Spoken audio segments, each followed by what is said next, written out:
welcome back to Daydream Manor Flower Farm. I'm Dawn. I live in South Louisiana in Zone 8B. Well, hey y'all, welcome into the stem shed.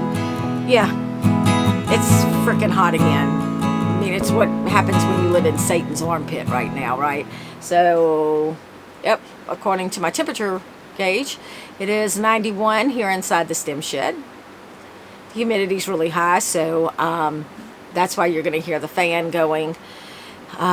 I'm shooting this pretty early in the morning because I don't want to be out here all day because it's just going to get hotter.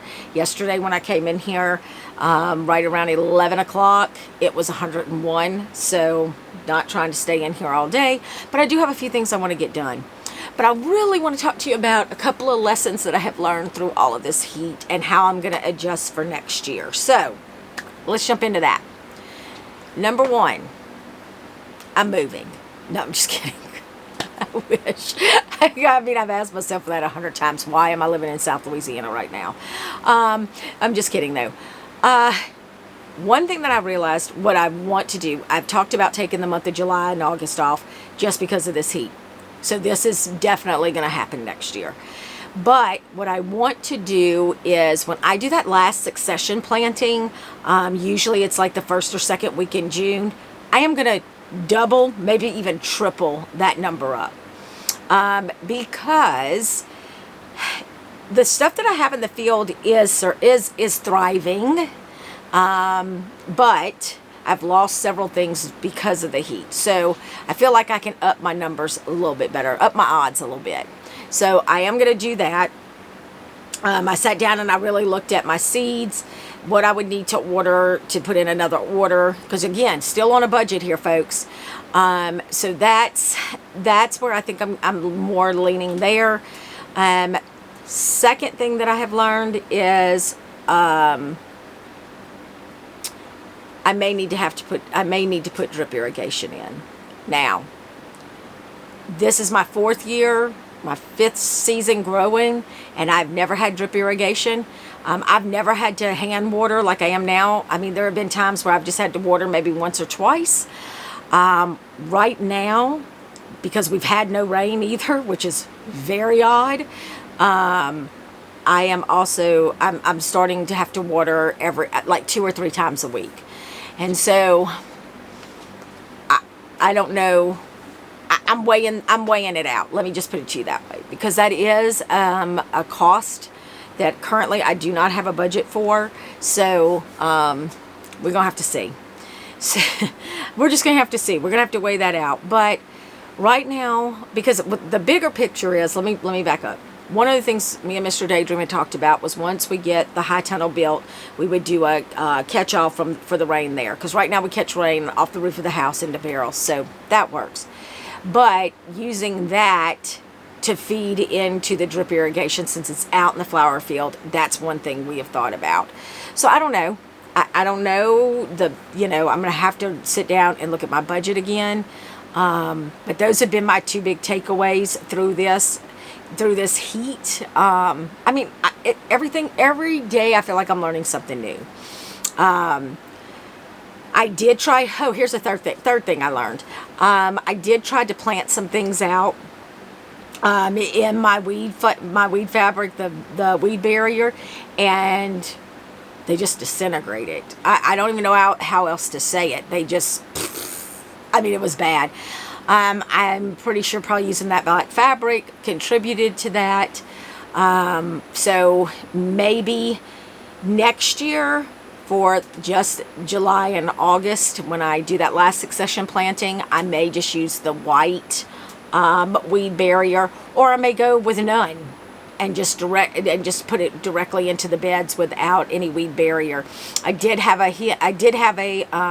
someone reach out to me and say, hey, I actually have used craft paper as a weed barrier, and that's really working, especially in the heat. So I don't know. I think I'm going to experiment kind of with that, but yeah, well, and I'll even say this. Some of the things I did do some straight into my perennial bed. I threw some seeds out in that to see what's happening. I'm watering those consistently, and we're going to see if they take off. But, y'all, it just has been terrible. And so I'm just going to keep, I mean, all I can do is keep trying different things.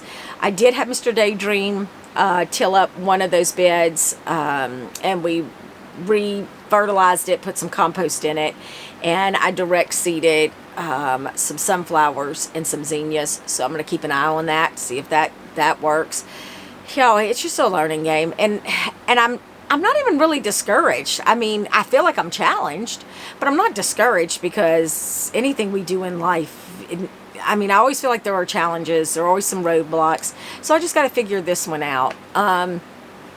The other thing that I am little concerned about, but I'm also going to compensate. So let me tell you what I mean. So if you saw my other video, I have signed up to be a vendor at one of the boutiques in town. I had hoped to have some fall blooms for October, November. The way this weather's going, I don't even know if I'm going to do fall subscriptions right now. When I looked at my glads the other day, y'all, they're pitiful looking. So I don't even know if I'm going to have enough to do some fall planting, some fall subscriptions. So just is what it is, right? But I'm hoping to eke out enough bouquets to have some offerings. The boutique is not opening until like mid-September-ish, so I won't actually start until October. I don't know. We'll see. We'll see what's happening. But what I am doing right now to take advantage of my kind of downtime is I'm looking at the rest of the products that I am going to put into the boutique. So one of those things is I'm doing my fall planters. So if you're new here, I also do some concrete planters, some concrete design stuff. And hold on a moment. These are it. Look how cute they are. So these are just pumpkins that I'll put my succulents in that I grow here on the farm. And so this will actually be available in the boutique. Y'all, they're turning out so cute. So I still need to make a lot more of those. So I'm going to work on those right now. The other thing I'm doing, I have had a lot of flowers drying, some mint drying. I am working on my flower fetty. That seems to be a really popular item. So I am trying to get that stock built back up because I am completely out. So that'll be available. So I'm just looking at other things that I will be doing with my flowers. I mean, of course, the flowers are going to be the bulk of my sales, but I need to really think through what else can I offer from the farm right now that'll help get me through. So I am going to do like amaryllis bulbs and that for Christmas, because I mean, I'm not going to, obviously after, usually around Thanksgiving we have our first frost, so I won't have flowers after that anyway. So we're just going to figure this out. I mean, you won't know until you try, right? So I'm going to get busy in here because I only want to be out here a little bit longer because the temperature has gone up 3 more degrees since I've been standing here. Anyway, I hope you all have a wonderful day, and I'll check back in with you all soon.